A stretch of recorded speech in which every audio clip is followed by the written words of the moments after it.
Live Q&A. This is the Friendly Neighborhood History Channel. We will be bringing you for the next hour today and hour on Saturday at 7 p.m. Eastern Time. Some history, information, some social studies, social sciences, geopolitics, both past and present. That's what this channel is here for. That's what we do every Friday and Saturday. And I wanted to start a little bit earlier to kind of beat away the late start, to cancel out the late start that we got last week in our Q&As and start off on a bright note with an early start here. So we will be bringing you for the next hour any social studies, history, information you want to talk about, topics you are interested in. Be sure to drop them in the chat and we will talk about them as we go. I've got my wonderful moderator, Simon the Bunny, and he is here to handle the chat and monitor it. But we do this every Friday and Saturday evening. It's 8 p.m. on Friday evenings, a good way to start your weekend and a good way to continue your weekend before you go out and party on Saturday evenings at 7 p.m. Join us for an hour of live Q&A for history. Ask me anything about social studies, history, and again, geopolitics, past and present. And then on Sundays, we have our live stream lecture format from 4 p.m. Eastern, where I will be talking about historical topics that are interesting to me. We originally started doing this live stream back in the summer, and it was very successful, and we really enjoyed it. We were only doing once a week. It was the live Q&A. It was a way to give back to the channel. People would come, ask questions, and we would have some really great discussions. And we only did Saturdays at 6 p.m. Eastern, and then we eventually started to do Sundays in the afternoon. And then a few weeks ago, this is, I think, our official month we've been doing it. We started doing Fridays and Saturday nights, and then Sundays is the live stream lecture, which will hopefully evolve into the Friendly Neighborhood History Podcast, the FNH Podcast. We'll see what that looks like in the future. But join me then on Sunday afternoons to talk a little bit about different historical topics that are occurring that I want to talk about, because I can't get to them in the live stream because we had so many people asking asking questions and bringing up important topics during the live stream. I decided to make an entire live stream dedicated to just dealing with topics that I wanted to discuss. So this Sunday we will be talking about the Cold War, the creation of NASA, how really important inventions and creations of American and Soviet history during the 1940s, 50s, and 60s, amazing discoveries and achievements were really just all part and parcel of them fighting the Cold War against each other, the causes and the conclusion of the Cold War. We will also talk about the historical significance of Ellis Island and how immigrants got to America and how 12 million people were able to be processed very quickly into the United States via Ellis Island in its 60-year history. Regardless of American legislation, Ellis Island was always the place for immigrants to go if they were coming into the East Coast. So we're really looking forward to that. That's Sunday at 4 p.m. Eastern, and that's more live stream lectures, so I won't be answering questions and interacting with you as much, but I wanted to give back to you guys. You guys like and subscribe, become friendly neighborhood historians, check out the channel's content all the time, and I really appreciate that. So Fridays and Saturdays are a way for me to give back by answering your questions and hearing from you, feedback, comments, suggestions, topics, anything social studies related. That's what we're here for. We love doing it. We love serving you guys. And that's what we do every Friday night and Saturday night as well. So any topics or questions you have, be sure to drop it in the chat and we will get to them in a timely order. And be sure to follow those social media handles that my wonderful moderator has just dropped in the chat. We will be going for the next hour till about 5 o'clock or about 6 o'clock on the West Coast. And so that is our prerogative for this evening. And again, we'll be back tomorrow if you miss or if we don't get to your question. So becoming a friendly neighborhood historian has never been easier, folks. Well, it's always been this easy. Like and subscribe, and that's how you become a friendly neighborhood historian. We are closing in on 5,400 subscribers. The goal is 6,000, so we'd be 90% of the way there. 6,000 by the end of the year. A whole legion of friendly neighborhood historians. Again, it's as easy as liking and subscribing, and we've already got some good questions in the chat. Russian Agent, it's really good to see you again. Thank you for joining us. And he is asking, why did World War I start? So this is one of the topics that I get asked about all the time on the channel. In fact, and that is one that, in fact, that is the topic that I have discussed the most on the live stream, which is the start, cause, and results and effects and events of World War I. Now, in my humble opinion as a historian, as somebody who's studied this for a long, long time, I don't consider World War I to be the actual First World War. And I just did a long-form video explaining the history of Veterans Day, Armistice Day, Remembrance Day on November 11th, when people all around the Western world commemorate those those who served in the armed forces, and particularly the ending of World War I. And I did an entire history video on the history of that holiday, but also on the actual history of Veterans Day, the significance of Veterans Day and the importance of Veterans Day, as well as the events of World War I, what were its causes and effects, and what were its final results, and how it changed the world. And a lot of people see World War I as a worthless war that was kind of a throwaway, but again, in my opinion, there were a lot of results that have formed the world into its modern form because of World War I. And yes, in my humble opinion as a historian, I don't believe that World War I is the First World War.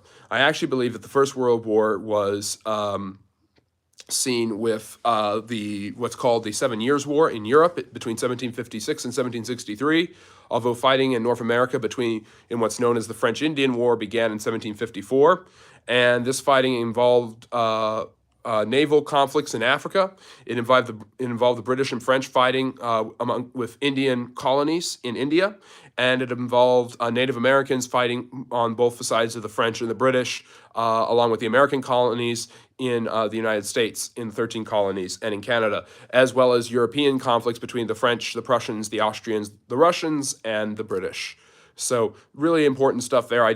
So technically speaking, I believe that World War I is World War II, but I'll refer to it as World War I so it's not too confusing.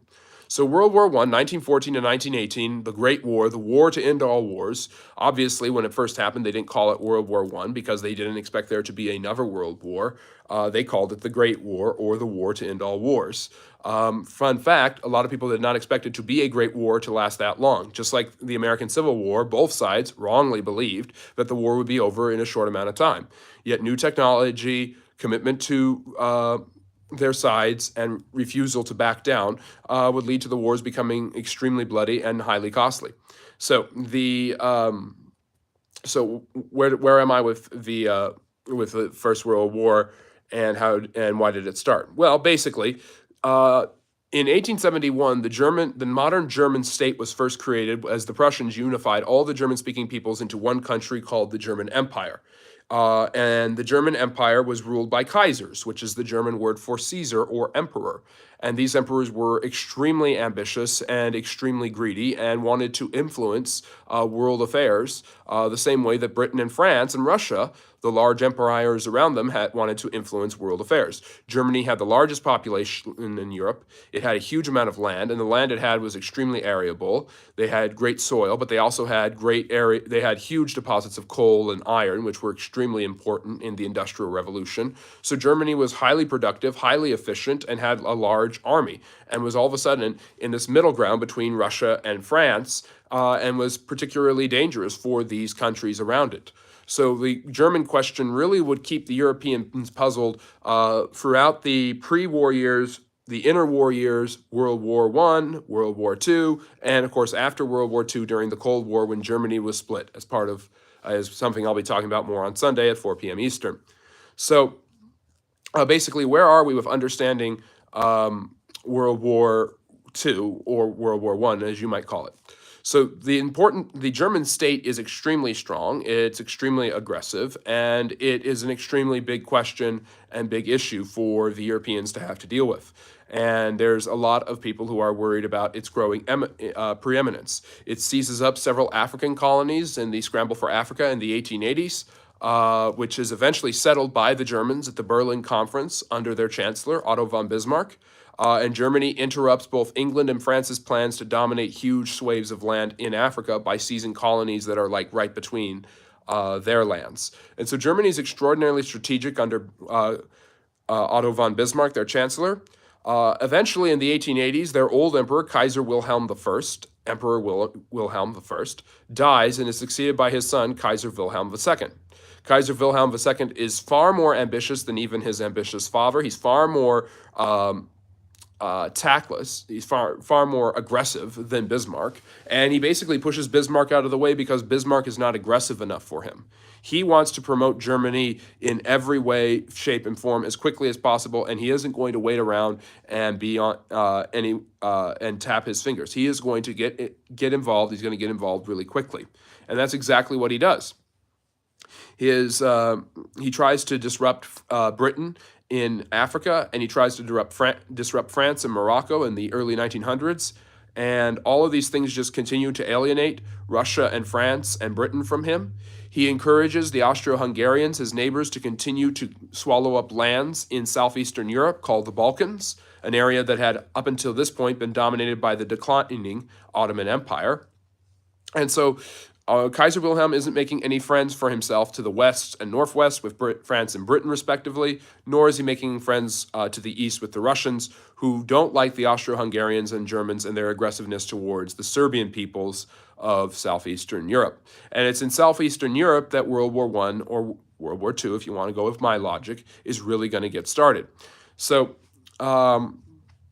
basically, you have before even the war starts, you have a set of alliances that are formed. The Germans are buddies with their neighbors and kinsmen, the Austrians, and the Austro-Hungarians dominate basically what is that Central European area, Austria, Hungary, the Czech Republic, Poland, or parts of Poland, and they are also trying to dominate modern states like Croatia and the former Yugoslavian area.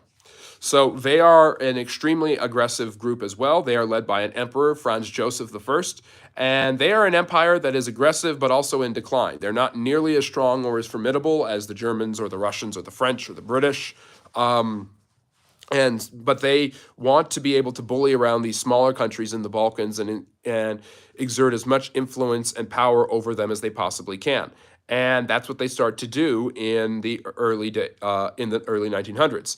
This really antagonizes the Russians, which pushes the Russians away from Germany.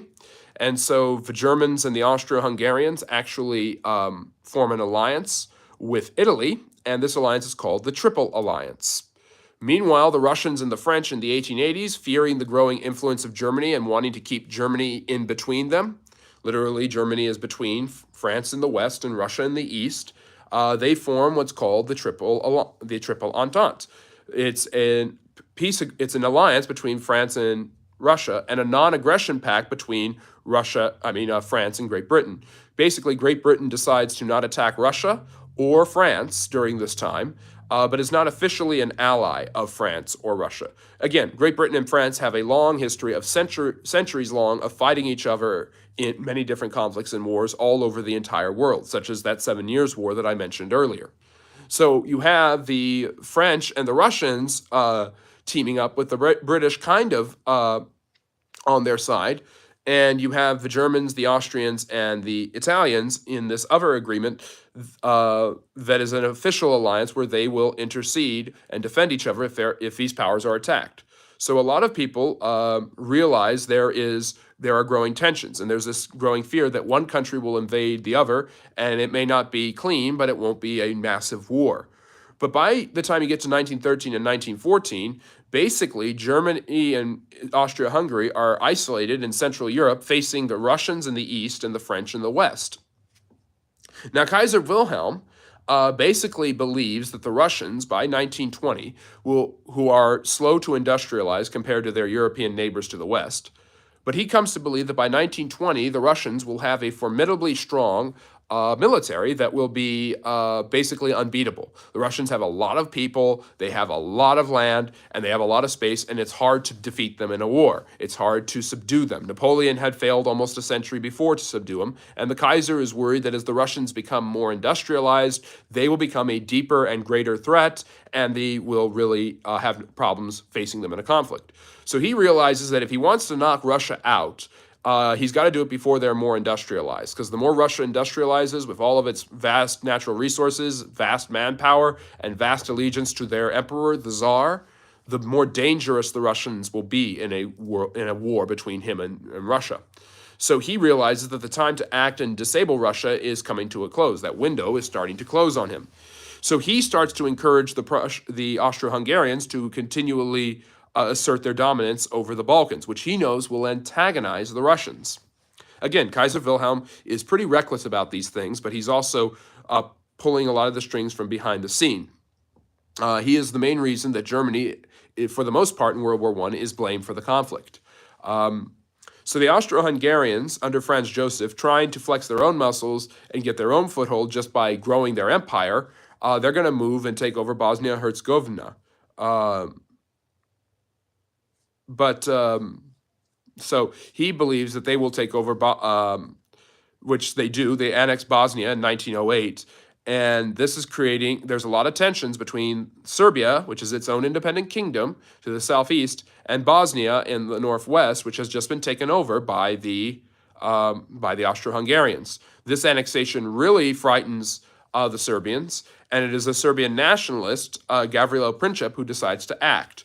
On June 28th, 1914, Franz Joseph's nephew, Franz Ferdinand, who is the heir, because Franz Joseph's own son had committed suicide some years before, he decides to go to Sarajevo, the capital of Bosnia, and basically push good relations between to show the good relations between the Serbian peoples and the Austro-Hungarian Empire. And it is while he is driving in a car with his wife that he is shot and killed by Princip, who basically decides, instead of buying a sandwich, he sees the coach, the old-time rudimentary car driving the Archduke through the streets, and he decides to shoot and kill him. And this this places in jeopardy the Austro-Hungarian line, and Franz Joseph uses it as an excuse to bully Serbia.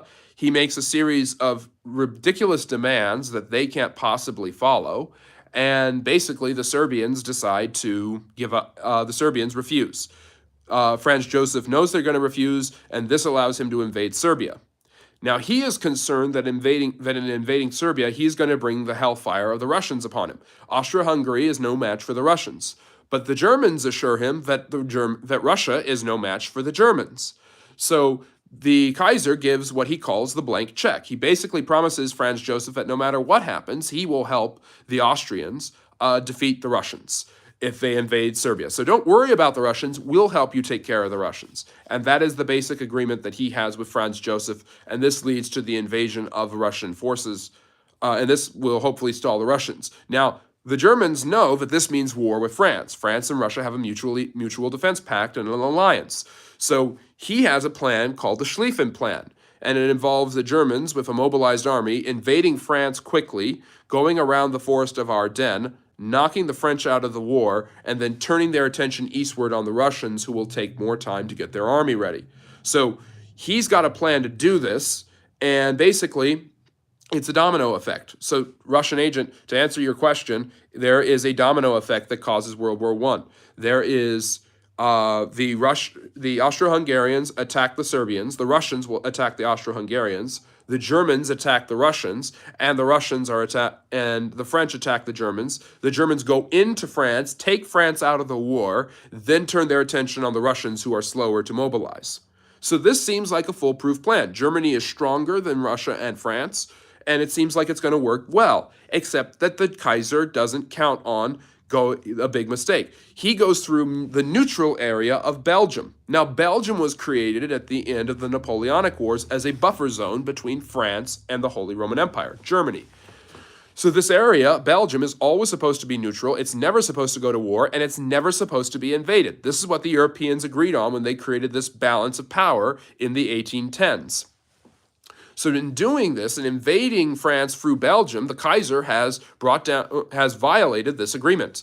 This brings the ire of the British. And the British, who have the greatest navy in the world, the largest empire in the world, and therefore, along with the French, can mobilize their colonial forces in Africa and Asia, like India and Burma, to attack the Germans, they come into the war. This surprises the Kaiser. He did not expect the English to get involved in the war. He thought the British would stay out of it because they really weren't committed to helping the French or the Russians. So now he's got to deal with the Belgians, who are resisting him, although he's able to make quick work of them, but they remain resistant to the Germans for the next 4 years, and they suffer mightily. He is able to get into France, so most of the war is fought in France, but he's not facing just the French, he's facing the British. So he's got French, British, and all of their colonial forces there. There starts to be fighting in the Middle East and Africa. German colonies are invaded by the French and the British. The German U-boats, submarines, start to sink British ships, bringing supplies in a hope to destroy the British naval control. It doesn't work. And so all of the dominoes have fallen into place. Basically, to recap, Germany promised Austro-Hungary support if Austro-Hungary attacked Serbia. Austria-Hungary attacked Serbia. Russia, backing up the Serbs, attacked Austria-Hungary. Germany attacks Russia and knows it has to attack France.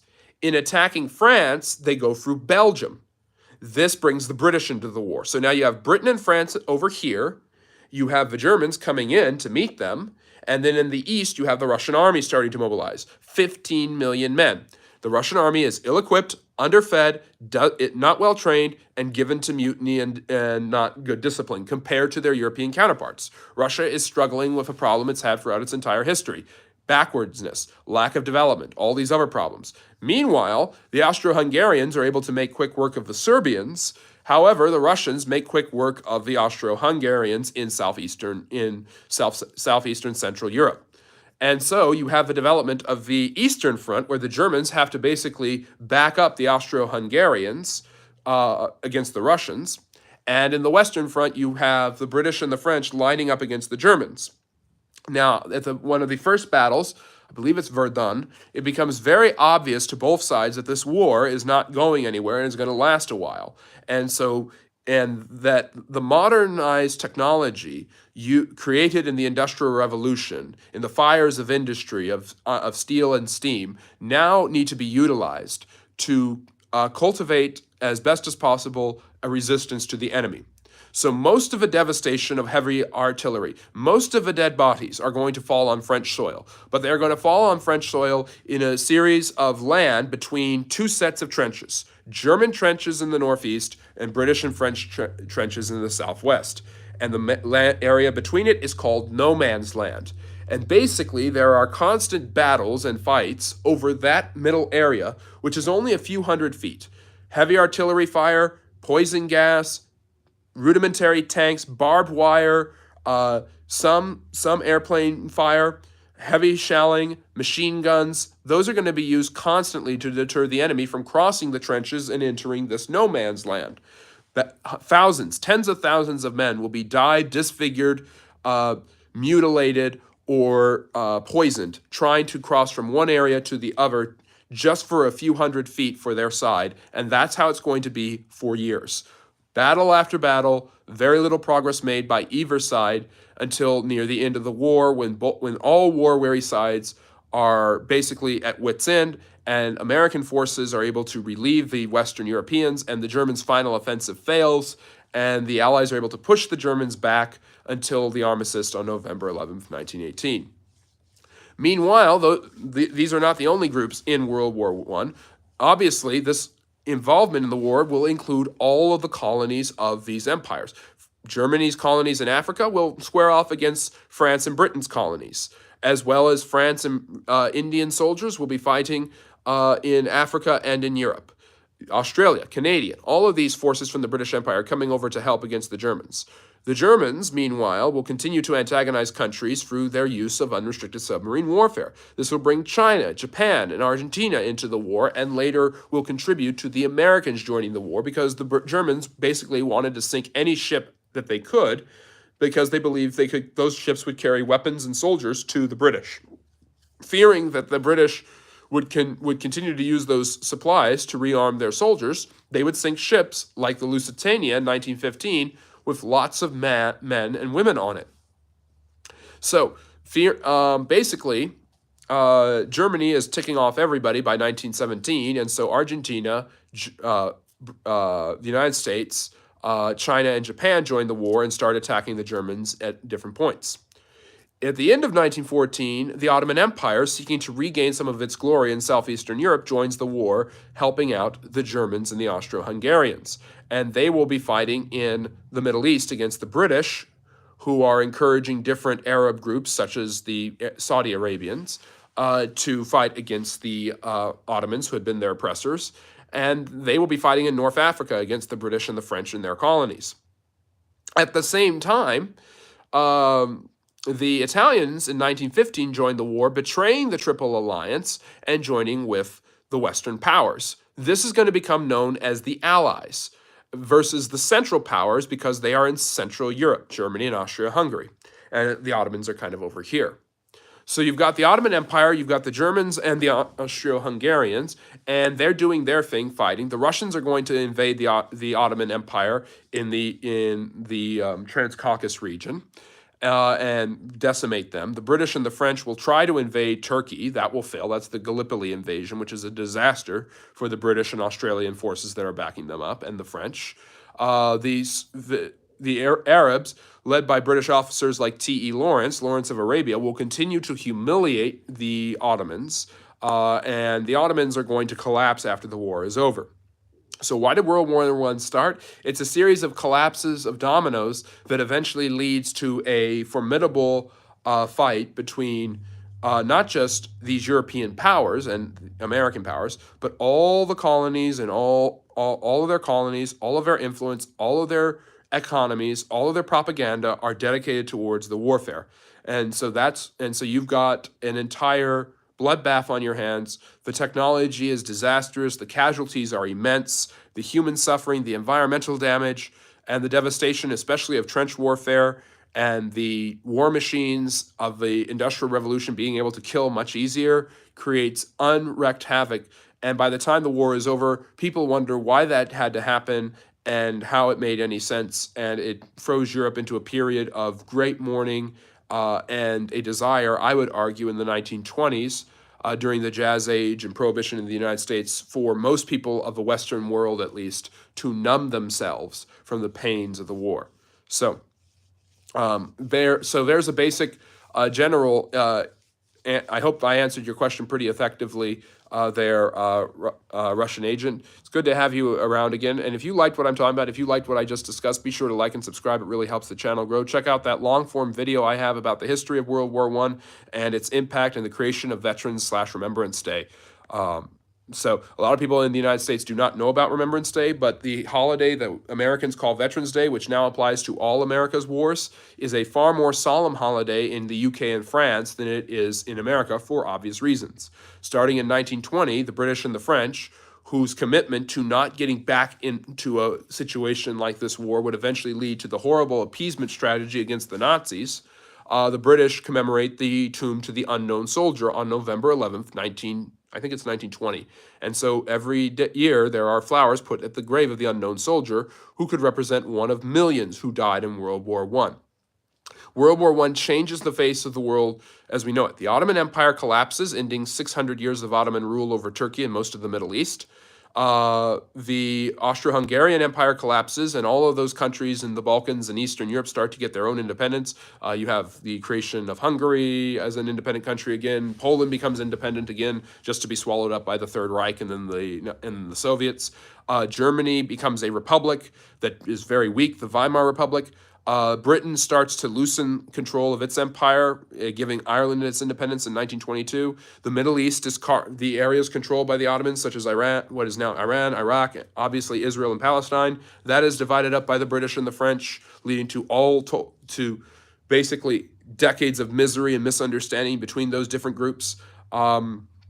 And the United States is going to be the real winner because not only do they not have as many soldiers killed in the war, they don't actually suffer the damage to the homeland compared to the devastation of the lands in France, Germany, England, and Russia.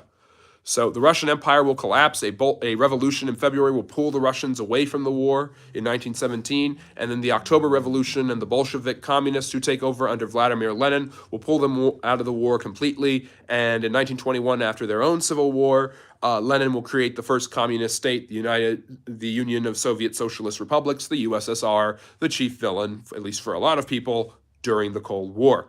So basically, the world order has changed. The first Marxist government is able to emerge. It's going to give the tensions in Germany and Italy after the war because Italy doesn't get the rewards it wants. Japan, same thing, will lead to militaristic fascism becoming popular in all three of those countries, which those are the Axis powers in World War II, Germany, Italy, and Japan.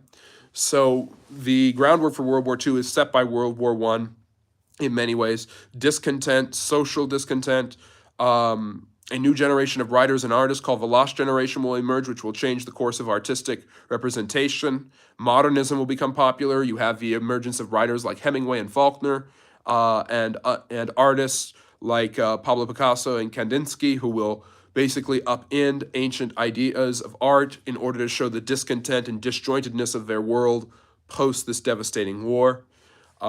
So there is a lot that has changed by World War One. It is not a throwaway war that was of no consequence. It probably could have been avoided and should have been avoided, and its disastrous impacts no one could have foreseen.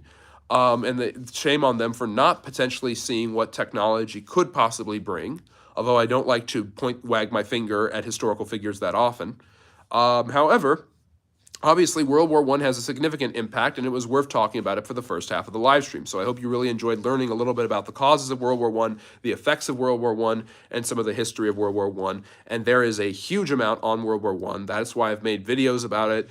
There are many other great channels on YouTube that have also made wonderful videos about that as well.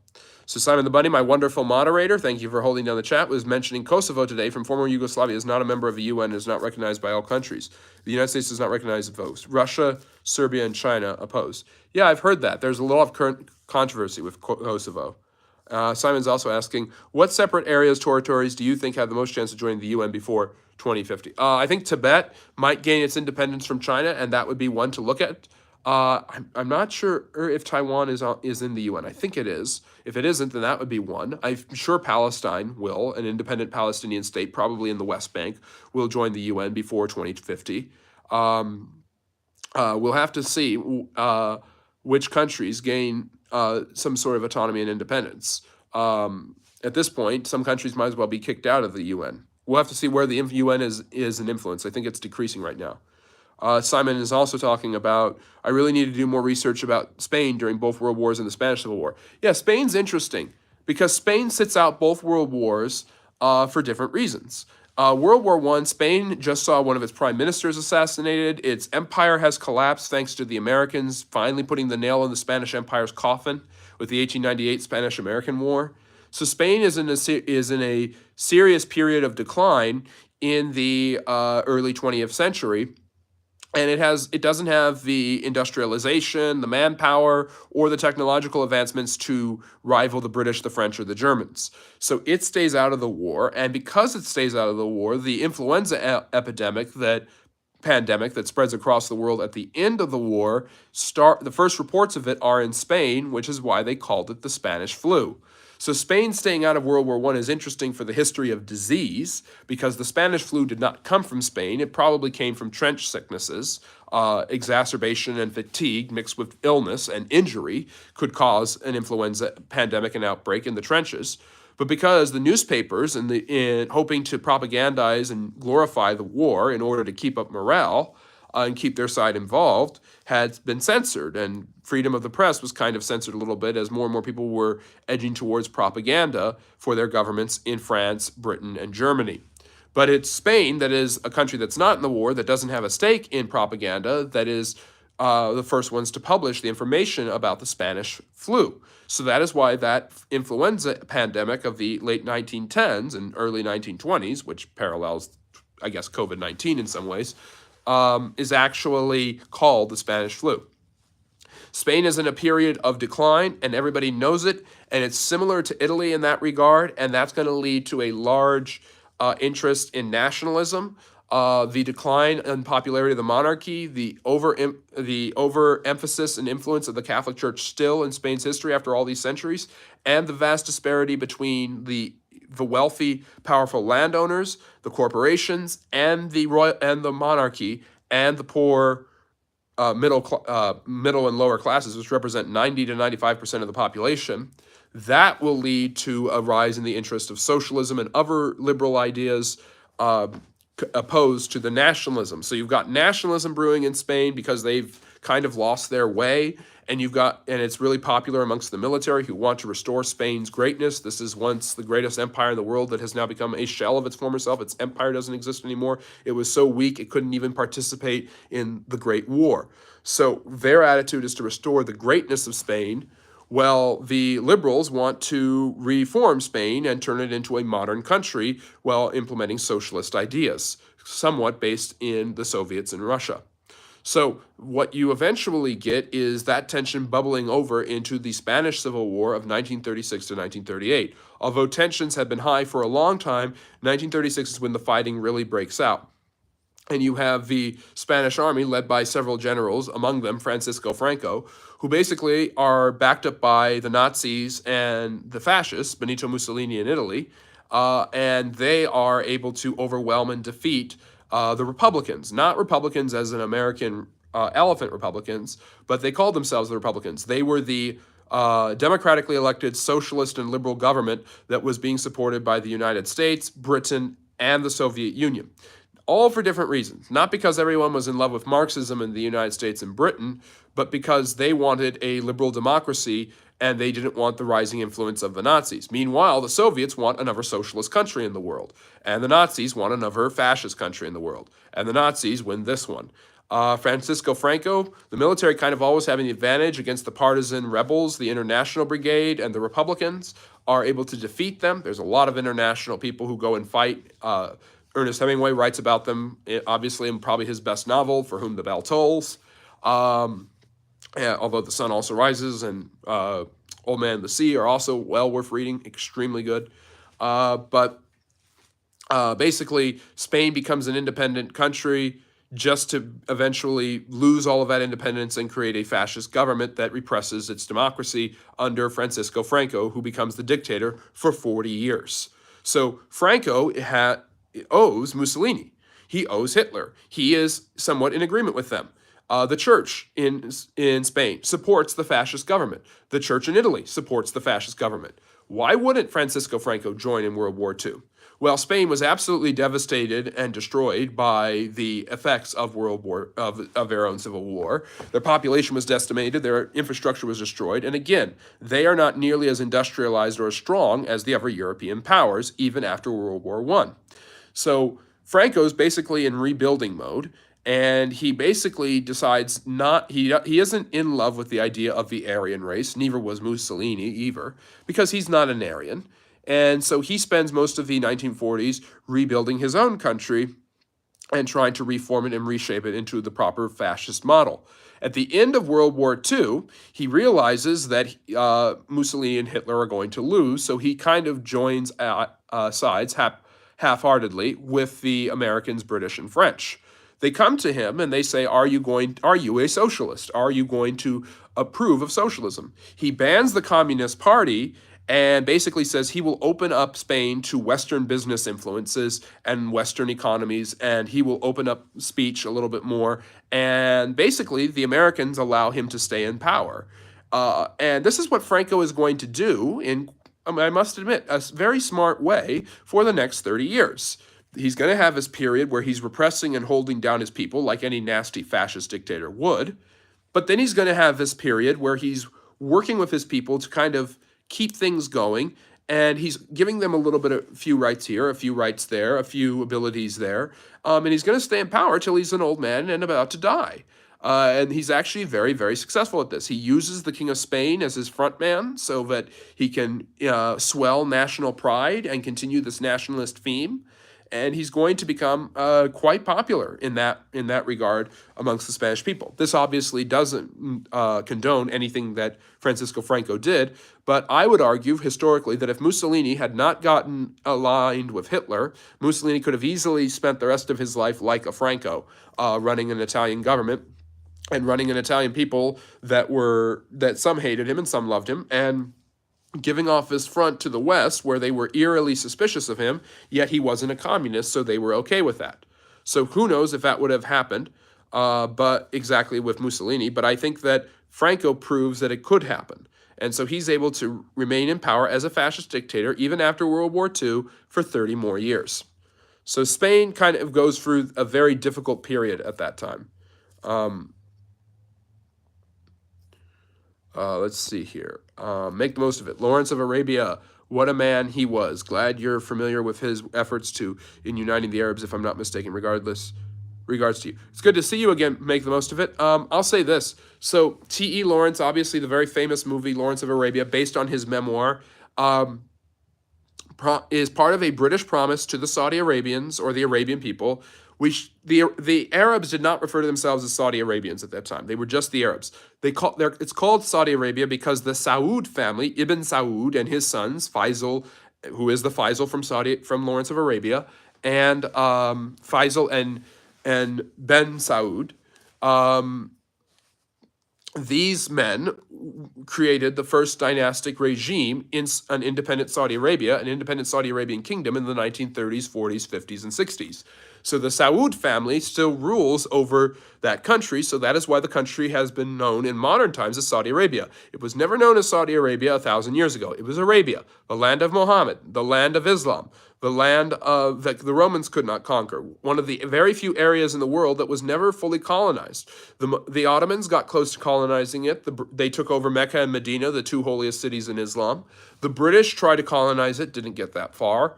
But really, they kind of stay majorly independent. And in modern times, they resist the influence of first the British and the French, and then later the Americans and the Soviets, by flaunting their oil exports at everyone and saying, if you leave us alone, we will give you the oil that you seek. So they have retained independence as Saudi Arabia over the last 90 years, but they were not known as Saudi Arabia before that. The Sauds were one family leading a tribe trying to control that region of the world in the Arabian Peninsula between the Red Sea in the west and the Sea of Yemen in the north, the Gulf of Oman. So these people, or is it the Arab Sea? I think it's the Arab Sea. Anyways, so the Saudi Arabians, the Arabians of the 1910s and 20s, were promised by the British that if they helped undermine the Ottomans, especially in Mecca and Medina, ending the Ottoman stranglehold and monopoly on Islam, then they would be granted their own land, their own country. The British were lying to them. T.E. Lawrence was horrified at this and hated the British for doing this. Even though he is British, a Welsh officer, and a well-educated man, he cannot believe that the British double-crossed the Arabs. The main reason they double-crossed them is racism. They believe that the Saudis, or the Arabians, I should say, are not capable of making their own government. And so they try to dictate the terms of how Arabia will be governed afterwards. And eventually they settle on allowing the Saud family to run that region. So basically, Saudi Arabia is a modern state because of World War I. Arabia did not exist as an independent entity for centuries. It is the birthplace of Islam, the world's second largest religion and the fastest growing religion in the world, and yet it did not really become an independent country autonomously until the 1930s. So T.E. Lawrence, extremely important and significant in those events, and died in a motorcycle accident in the mid-1920s. Random fact, James Blunt, the singer, was the first British officer into Kosovo, and with his guitar strapped on his tank as a captain in the household cavalry. That's interesting. That's kind of a cute little one there. Many Brits went over and fought against Franco. Was Wilde a vet? Not sure. Someone was shot in the throat who went onto great fame. I don't know if it was Oscar Wilde. Wilde did not fight in the Spanish Civil War because he was dead. He lived until the early 1900s. The Spanish Civil War is in the 1930s. So I think I know who you're talking about, but I don't know who the name off the top of my head, and I don't think it's Oscar Wilde. So interesting stuff there.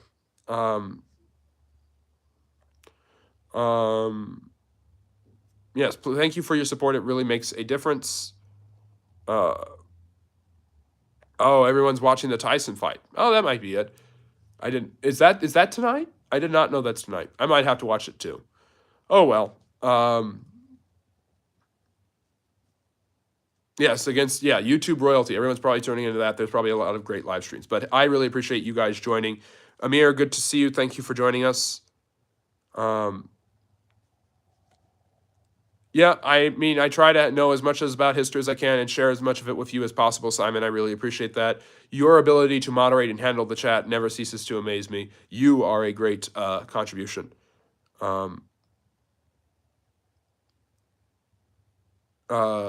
Let's see here. Okay, Make is saying, it was Orwell. Yes, Orwell was shot in the throat in the Spanish Civil War. So George Orwell, obviously extraordinarily important both in social studies and in social sciences and in literature, is a British socialist who served as a soldier in India and went and fought with the Republican Republicans against the nationalists in Spain, the fascist nationalist side, the loyalists as they were called in Spain during the Spanish Civil War, shot in the throat, injured, but became really, really incensed and angry at the Marxists that he ran into, the communists from Russia. He saw how the Soviet Union really ran. He saw the Grand Purges. He saw Stalin's paranoia and also his madness and his obsession with power and his willingness to kill anyone in the name of Bolshevism. And he decides to condemn Stalin in his books. And obviously, both 1984 and Animal Farm, his two most well-known books, are condemnations of Marxism, at least totalitarian Marxism, specifically in the Soviet Union under Stalin. So basically, after World War II, because Stalin helped the United States win the war against the Germans, a lot of people in the West, such as French philosopher Jean-Paul Sartre, who would eventually denounce communism, see communism as a possible political entity, and that Stalin is really not that bad of a guy, and he has his rough spots, and he's kind of rough around the edges. But hey, you have to break an omelet to make a few eggs, and Stalin is seemingly successful. Look at how mechanized and industrialized his country is. And Orwell's response is very simple in 1984. Where is the omelet? The people live in absolute squalor. Their lives are horrible. The government watches everything they do and tries to control everything they think as well. And if you do not go along with the program, you will be killed and no one will remember you. The wiping out of political enemies, the incidents in 1984 where people that Winston Smith, the protagonist, knew were totally gone, is not uncanny. It sounds uncanny to us in the West, like this could never happen. And Orwell was picturing a future where Britain would become like the Soviet Union, because Winston Smith is an Englishman living in London. But what's really interesting is that Stalin does this. You can look it up. It's famous on the internet. Stalin memes are famous, but also pictures of Stalin with comrades and well-known communist brothers in arms, veterans from the revolution, standing with him smiling. Then he killed them. He had them purged. He declared them traitors to the revolution. And after doing so, he had them removed. You would look at the picture; it's like a before and after. And the person who was in one picture was in that very same version of that picture was gone. So they would doctor people out of photographs. They would doctor the evidence of these people. They would kill their families. They would liquidate their assets. They would do everything in their power to make sure that this person not only would never exist in the future, but had never existed in the past. And thus comes Orwell's uncanniest of phrases. Those who control, and this is why you need people like this channel, this is why you need history, this is why you need to learn history and have it there for you. Those who control the present control the past, and those who control the past control the future. So basically, if you can change the past, if you can rewrite and wash over history, like Stalin did by doctoring out his enemies, you can basically end up in a total police state where no one knows anything and people believe anything you tell them because they have no reason to believe otherwise. They have no evidence, and even the evidence they are given, they are told to deny. The party told you to deny the very evidence of your eyes. And although Orwell was writing about Stalin, who he hated with a passion, he is also referring to any totalitarian government. And he is saying that you don't think it could happen in the West? It could happen in the West. 1984 is not set in the Soviet Union. Animal Farm was not set in a Soviet farm. It was set in a regular farm. All for Orwell's point. This could happen anywhere. But anyways, Make is also asking, can you rant about George Orwell read him? He's fantastic. Can you explain how the Brits, through the Bank of England, were able to get a favorable situation with regards to the mining and trade of oil? I wouldn't say it's through the bank. It's the British Bank tends to be the number one economic exporter for the British. I mean, you had the East India Company, which did this in India and other places in the 15, 16, and 1700s. But eventually, the Bank of England is able to make investments in Africa, in infrastructure building in India, and basically able to enrich itself, but also to some extent enrich the infrastructure of these regions and also cultivate their natural resources. And so oil is just one more natural resource that becomes extremely important in the early 20th century.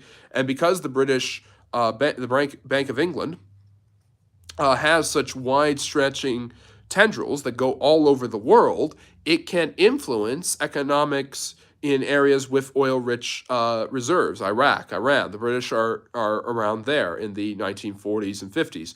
And of course, Israel and Palestine, Africa, and all these other places. So the British are able to get a monopoly not because their economics are so great, but because their empire is so big. Otter is asking, why did Jimmy Carter focus so hard on unemployment, just like FDR, when he should have been focused on the high inflation? Because Carter was not and is not an economist, and I don't think that Jimmy Carter understood the way to fix stagflation. I think he was focused far too much on unemployment and the energy crisis, and he wasn't able to quite fix them. Yes, so yeah, Otter. I think that if you read what we understand of Jimmy Carter's presidency here in the United States, nice guy, meant well, in over his head. Almost the classic definition of in over his head. Didn't have a chief of staff because he wanted to do it all, and clearly couldn't do it all. Simon says, yes, Mike, the internet is definitely helping to speed up the spread of all ideas and information, real and fake. Information cyber warfare. I think this is the real world war, war on the mind. Yes, it's a war of the mind and for the mind, and if it's easier, in modern sense, to control someone than it is to kill them. We have all the technology to kill massive amounts of people in a short amount of time, but that's too bloody and controversial. So it's easier to control than it is to kill. Why is Biden and Trump so focused on inflation and unemployment and not focused on labor shortage? Yes, Otter, that's a big issue. So I'm going to get a little bit more into the social studies, economics, almost politics side of it, but we talk about this on the channel all the time. That's what we're here for.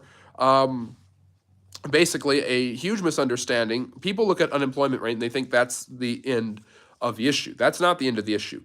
There are several indicators.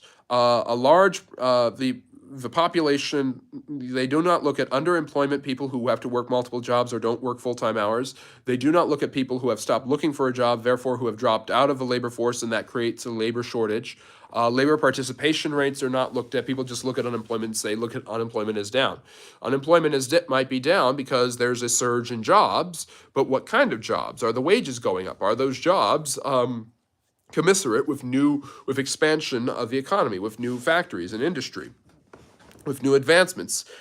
Is it commensurate with a growing with growing amounts of the population being gainfully employed and making more money than they did a couple years ago?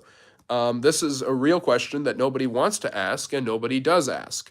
The problem with inflation that a lot of people do not understand is that inflation never goes in reverse. It continues to increase. So an inflation rate has gone down significantly since where it was at the end of the pandemic. However, in that decline, there is still, so if inflation this month is only 2% and everybody is rejoicing, that is 2% higher than where things were the month before. The rate of inflation has steadied, but prices continue to go up. And that isn't really what inflation is anyways. Inflation is the value of the dollar decreasing. Inflation dates itself back to the ancient world. Basically, the Greeks and the Romans and any society that was in decline suffered from heavy inflation. The Romans would do this to deal with their inflation, and this would only cause more inflation. The Romans had silver coins. These silver coins they would mint them. And they realized one day that if they would put in copper and tin and these impurities of other metals in, it would not be pure silver, so it would have less value, but they could make more coins. So they could make twice as many coins, but the value would decrease by a significant percentage. This is classic, like hard metal fiat currency inflation. Now, paper currency didn't exist at this point. Paper currency was invented by the Song Chinese in the 13th century. The Song dynasty in China invented this to avoid inflation because they had copper coins and they realized they were running out of their supply of copper to make the coins. So instead of devaluing their currency, they replaced their Greek currency with using the paper notes from banks, which became the real first paper money, instead of minting coins that had impurities and less copper in them, thus avoiding inflation and having a standard copper for which money is based on. In the United States, for a long time, gold was the standard. FDR took us off of that, and Nixon took us off of the silver standard. And now the US dollar, which is the number one currency in the world, relies on nothing. The dollar. The value of a dollar is based on the value of a dollar. That is a circular argument for economic ruin, eventually. So, yes. Oh, I'm glad you tuned in so late. I really appreciate that. Good to see you. Thank you so much. Make the most of it. We will see you tomorrow. But anyways, let's see. So basically, in the long run, inflation happened in ancient history because they literally took out the pure precious metals from the coin so they could make more of the coins. And as they devalued the currency, they produced more of it. But the value of everything went down. Went down, so it required more of those coins to purchase a good. And this is what the Weimar Republic did by printing currency, and this is what the American government has struggled with in printing large amounts of currency as well. There are other things that could cause inflation, not just the printing of more money, but that is a huge issue. So yes, we will be back at 7 p.m. Eastern tomorrow. We're getting close to an hour. I went a half hour on World War I alone, which I really enjoyed doing. Otter's asking, can you say that there is going to be a shift in immigration policy after Trump where the U.S. will bring immigrants to fill the void, i.e. low-skilled workers from Mexico and high-skilled workers from Asia? Yes. So, Otter, I'm glad you brought up that distinction. So there's a lot of debate in the United States and in parts of Europe about immigrants, with many, even conservatives, saying that immigrants contribute greatly to the societies, and that's on the net true. So one thing that I'm trying not to get too political here, but one thing that's interesting is that when they talk about the contributions of immigrants, it's usually referring to legal immigrants. It's not talking about undocumented peoples, but it's also speaking about how much immigrants pay in taxes and how much they contribute. A large number of the high-skilled laborers who are brought in from places like Asia, India, China, things like that, and Africa tend to have higher education, make more money, and pay more in taxes. They also tend to assimilate better and get better jobs and live in safer neighborhoods. Immigrants with low skill on the lower skill end of the totem pole tend to have less opportunities, produce less money, and rely more on social benefits and things like that, which they are not contributing to as much by paying taxes based on the fact that they don't make nearly the wages as other workers. So it's misleading to assume that all immigrants are low-skilled people from countries in Central America. There are plenty of low-skilled workers from China, and there are plenty of high-skilled workers from Central America. But nobody talks about high-skilled immigrant labor coming from areas in Asia and China. So with the current Trump administration's more isolationist, protectionist policies, you will see a vast, rapid decline in the amount of immigration. I don't think that there will be quotas. I don't think that there should be quotas. I'm a historian. I know the problem and the racial animus behind the quota system. But there seems to be a shift where there will be fewer and fewer people brought into the United States from certain countries, and at least crossing the border and living here while waiting for asylum or other things to go through. So there's going to be less undocumented, less illegal, less asylum cases in the United States. That is a common issue with people who may be on the lower skilled side of these things, whereas legal immigrants may be coming at a similar rate, and maybe making the legal immigration system easier to process is a better way to get this all done. And that will include immigrants from higher skilled positions who will make more money and do more things.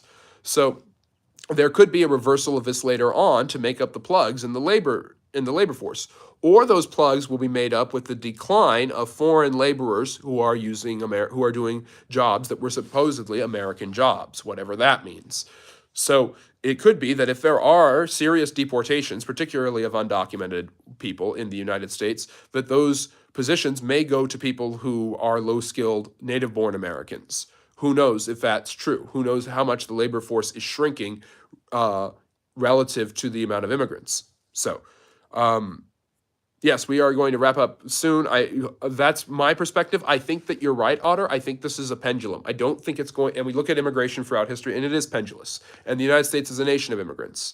And it's a nation built by immigrants in many ways. And if you look at American history, the Irish were told they were taking the jobs. Then the Italians were told they were taking the jobs. Then the Jews were told they were taking the jobs. Then the Chinese and the Hispanics were told they were taking the jobs. It is trite for a historian to hear a politician say, the immigrants are stealing your jobs. Yes, we've heard it before. This is anti-immigrant, sometimes even racist language that is at the very least ignorant of history. The truth of the matter is immigrants have often taken jobs that people didn't want. Now, that may be the case here. It's harder to make that argument. I'm not trying to bash anyone. It's harder to make that argument when you're having an economic troubles in the midst of a pandemic that you need to be importing huge amounts of foreign-born labor. That's not 100% the case. I'm saying the circumstances might be a little bit different in the United States now, but it is still true on the whole that immigrants have always been kind of pigeonholed in this position, which is totally unfair to them. The vast majority of immigrants coming to any country mean it no harm at all and are coming to that country because they love it, perhaps even more than many of the people who are educated in the college campuses of that particular country. So those immigrants deserve a chance. At least it would seem that way. And historically, when they are given a chance, things I think are generally better.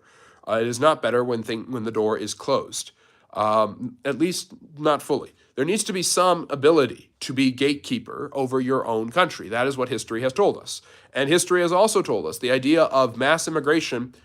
You have migrations, you have displacement, you have these things, but you don't have mass immigration until the modern world, and really until people coming to the West.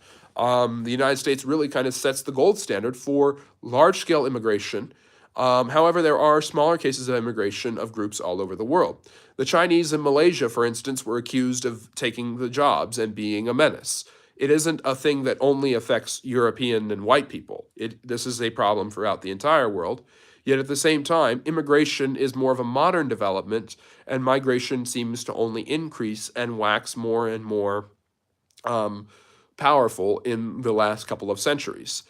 So that's a historian's take on it. I'm not trying to say one way or the other. I think I'm giving a fair perspective by saying a nation should have the right to be gatekeeper. And if you look back at the history, large amounts of immigration into a country really are not that common. You have some of it. You have expulsion and deportation. And you also have welcoming. The Catherine the Great brought in huge numbers of Germans to be farmers in the Ukraine. The Poles brought in the Jews after they'd been expelled from Britain and France. So there's a lot of that in history, in different points and periods of migration and immigration. But it's really in the more modern sense that we've gotten large-scale immigration, and I think the United States is public enemy, victim, hero of that, champion of that, whatever you want to say, number one when it comes to that. Otter is also saying, is it also fair to say that we haven't faced a labor shortage like this in the U.S. history? The retirement of boomers exacerbated this, and the government hasn't solved this yet. Yes, I would agree. So a lot of people think this is because people are getting on the government dole and are not paying their fair share, and people would rather live on welfare. People would rather generally not live on welfare, although some of them might. I'm not saying one thing or another politically. I am saying that looking at the numbers, you have a large number of the boomer generation, people born after World War II. The reason they're called boomers, boomers, is because they are part of the baby boom. Between 1946 and 1965, with the economy roaring, with the people coming back from World War II, with the Great Depression over, with men settling down with their wives, usually in these very suburban, traditionally American, culturally conservative areas, you have a large increase in the birth rate and the population. So you have a population boom in the 1950s and 60s. These people are now retiring. They're getting Social Security and Medicare, which is the reason those things are about to go bankrupt in the United States. This also happened in Britain, but not to the same degree in the United States. So as the boomers are retiring, the people who retire are not looking for work anymore. They don't count in labor participation rates the same way. So an unemployed person is technically part of the labor force, or at least closer to being so, because he may or may not get a job compared to a boomer who has just retired, who will not go back to work.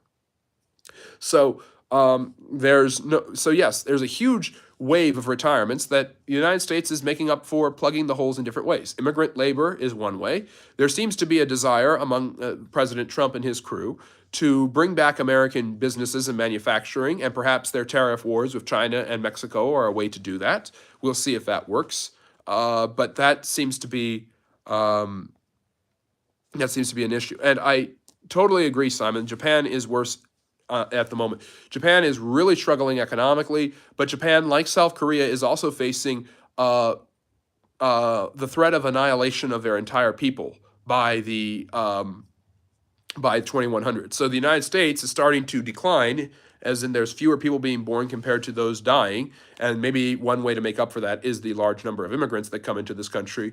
Even apart from illegal immigration, the United States brings in more legal immigrants than any other country in the world, and more than the other top three combined after it. So the United States brings in tons of immigrants, far more than any other country in the world. But basically, by 2100, Japan and South Korea, because their replacement rates are so low, and the replacement rates are how many people are being born versus how many people are dying. Their level of people being born is here. Their level of people dying is up here. Due to that huge disparity, they actually face the annihilation and destruction of their entire population, that they will run out of people, basically. I know that sounds very bizarre. It is probably very unlikely. But by 2100, China will be in severe decline. India will be in severe decline. Those are huge countries. France, Britain, and the United States will be on life support, and Japan and China and South Korea will be they'll be the ones on life support, will be struggling. And Nigeria will actually be the largest country in the world, population-wise. China and India will be in decline at that point. So Japan is really struggling, and they don't have large immigrant populations like the United States does to plug up the holes. Another thing to point out that's interesting is that immigrant communities, particularly Hispanic immigrants in the United States, tend to have larger families. And there you have a way to replace. So maybe the replacement rate will come from immigrants. Maybe they will fix the legal immigration system. Maybe they will fix the asylum system. I have no idea. I'm not going to make any guesses about what's going to happen under President Trump. Trump. So we will see. Underboss is saying, paying taxes to support Israel and Ukraine is great. I prefer paying money on taxes that go to war and overseas instead to my countrymen in South Carolina. Okay, Underboss, I guess I can bet $100 and I'll get it right on who you voted for. Well, there's a lot of crooked politicians all over the world. I don't think we have to go much farther than Washington, D.C. to find crooked politicians in the United States. Nigeria has its struggles, but it has a large growing population, mainly Islamic, and by 2100, it will be the largest country in the world. India has just surpassed China as the largest population size country in the world. China is starting to decline. India has just plateaued, and South Korea and Japan are in serious decline, and the Europeans are not far behind them. Yeah, North Carolina is the one that's really struggling. I know what you mean. I heard that talking point, and I sympathize with it to some extent. Everyone wants their own countrymen to be prioritized, and I think a lot of people should not give Americans, especially conservative Americans, a hard time for wanting to prioritize their own country, because who the heck in history hasn't tried to prioritize their own country? This idea that any country has to prioritize another country is almost ahistorical. You don't look back in Japanese history 500 years ago and have them saying, should we really help out the Vietnamese? No, they had no regards other than their own glorification via the expense of the Vietnamese.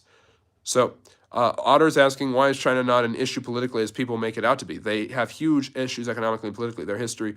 Yeah, because China has a large population and a lot of production, and there's always this fear that they are militarily strong, and of course the threat of communism continues, or the bogeyman, depending on how you want to call it. China is not a pure, fun, loving, nice people, but they have serious problems, and perhaps like Putin in Russia, they seek to mask those problems by doing these things. What does Trump call him? Little Rocket Man. Kim Jong-un in North Korea seemingly has a country where people are starving to death constantly, and how do they mask it? With big parades and militaristic showdowns where men are goose-stepping just to make us think back to the Nazis, and with testing rockets and things like that. So, yeah, interesting. I don't know what you mean by Teflon. Dirty money, I guess you mean can't be stained. I stand with Poland. I stand with Poland too, especially in World War II. And I'm a historian, so that's what I do. All right. I hope you guys have enjoyed this. We're going to wrap it up here. I hope you guys all go and enjoy that fight that I heard is siphoning away my listeners tonight. But that's okay. We had a nice talk. Simon, I think we had a lot of fun tonight. Some really great topics. I got to branch out into literature and economics more, and I enjoy doing that as long as I can bring it back to some history and some social studies, and as long as I can bring it back to you, the friendly neighborhood historians who have been listening and hopefully liking and subscribing. I'm okay with that. I hope everyone has a great night. Oh, yes, that's right. I remember your uncle's a chief. Right. Nothing sticks to Don. Ah, I see. Interesting, underboss. So I hope you guys have a great rest of your night. I'm glad you subbed. Really appreciate that. Trying to hit 6,000. Tell all your friends and family. We will be back trying to hit 6,000 by subscribers by the end of the year. We're at about 5,400 right now. We will be back tomorrow at 7 p.m. Eastern Standard Time for another hour of questions and answers. So come, bring your history topics, your social studies and social sciences, geopolitics, past and present that you want to talk about. Really appreciate seeing you guys. Really appreciate all the support. Take care and have a good evening, and I will see you tomorrow. Bye-bye now.